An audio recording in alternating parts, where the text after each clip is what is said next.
კაცობრიობის ისტორიაში ერთ-ერთი ყველაზე მასშტაბური და კომპლექსური ფინანსური პირამიდა, რომელმაც ჩინეთის ეკონომიკური საძირკველი შეარყია, საბოლოოდ ჩამოიშალა. საკითხი China Evergrande Group-ს უკავშირდება, რომელიც ერთ დროს უძრავი ქონების გიგანტი იყო, თუმცა დღეს ის ეკონომიკური კოლაფსის სინონიმია. კომპანიის 67 წლის დამფუძნებელმა Hui Kai-იანმა ფინანსური თაღლითობისა და ქრთამის აღების დანაშაული ოფიციალურად აღიარა, რითაც წერტილი დაესვა მრავალწლიან გამოძიებას, რომელიც ამ პირამიდის არქიტექტორის წინააღმდეგ მიმდინარეობდა. აღნიშნული კოლაფსი მხოლოდ ერთი ბიზნესის წარუმატებლობა არ არის.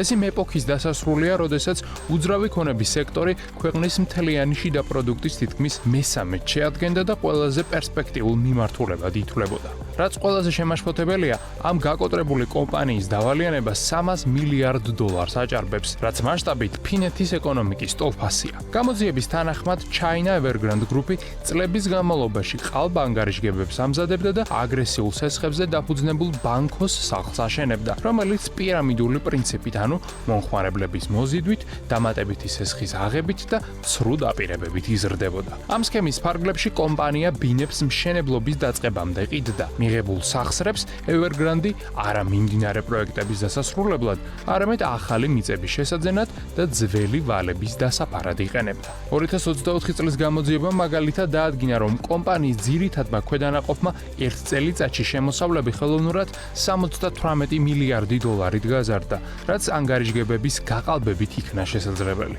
როგორც ირკვევა, Hui Kai-იანი, რომელიც 2017 წელს აზიის უმდიდრესი ადამიანიც კი იყო, პოლიტიკური კავშირებით სარგებლობდა. თუმცა ჩინეთის მთავრობის მიერ შემოღებულმა ახალმა მკაცრმა რეგულაციებმა და პირამიდის გამოაშკარავებამ ეს სისტემა ჩამოშალა. Evergrande-ის დამფუძნებლის ბედი პრაქტიკულად გადაწყვეტილია და იგი ჩინური მართლმსაჯულების უმკაცრესი ზომებით დაისჯება. სამწლიანი იზოლაციისა და პატიმრობის შემდეგ გაკეთებული აღიარების მიუხედავად, Hui Kai-იანს სამუდამო პატიმრობა სიკვდილით დასჯა ელის. ცხადია, მის გარემოცვას ფინანსურ ბაზრებზე საქმიანობა სამუდამოდ აეკრძალა და ასეულობით $1 მილიონი პირადი ჯარიმაც დაეკისრა. ასევე გამოძიების ფარგლებში დაკავებულია კომპანიის მენეჯმენტის 100-მდე წევრი. მისი პირადი ქონება, რომელიც $45 მილიარდიდან ფაქტობრივად უკვე ნულამდე არის შემცირებული, კრედიტორების მოთხოვნების დასაკმაყოფილებლად სრულად დაყადაღებულია. ექსპერტების შეფასებით, ოფიციალური პეკინისთვის მისი სამაგალითოდ დასჯა სხვა ოლიგარქებისთვის გაფრთხილებას და კორუფციასთან ბრძოლის დემონსტრირებას ისახავს მიზნად, რათა მსგავსი რამ სხვამ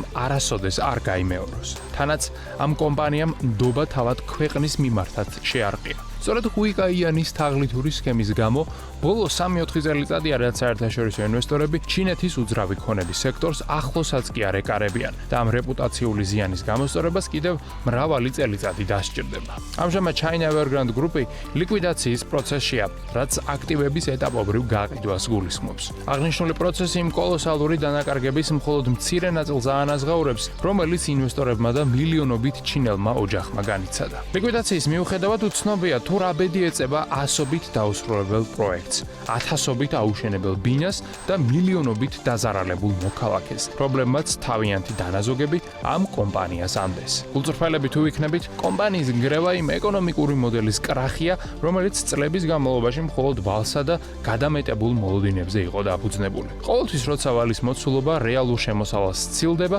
რისკები იზრდება. Evergrande-მა კი ვალის მოცულობით პლანეტის ისტორიაში ყველა სამშენებლო კომპანიას გადააჭარბა, რაც ბოლოს ძვირად ისევ ჩინეთის მოსახლეობას დაუჯდა. ცნობისთვის, Evergrande Group-ის კრიზისი 2021 წელს დაიწყო, როდესაც კომპანიამ ობლიგაციებზე დეფოლტი გამოაცხადა. აღნიშნულმა მოვლენამ ჩინეთის უძრავი ქონების ბაზარზე ჯაჭვური რეაქცია გამოიწვია და არაერთი სხვა დეველოპერი, სამშენებლო, ფინანსური და საბანკო კომპანია გააკოტრა. საინტერესოა, რომ Evergrande-ის დამფუძნებელმა მთელ ამ პროცესში ერთი ისტორიული მნიშვნელობის ანტირეკორდიც დაამყარა. ის პლანეტის ყველაზე მასშტაბური პირამიდის ავტორად და თაღლითური ქსელის შემოქმედად იქნა აღიარებული.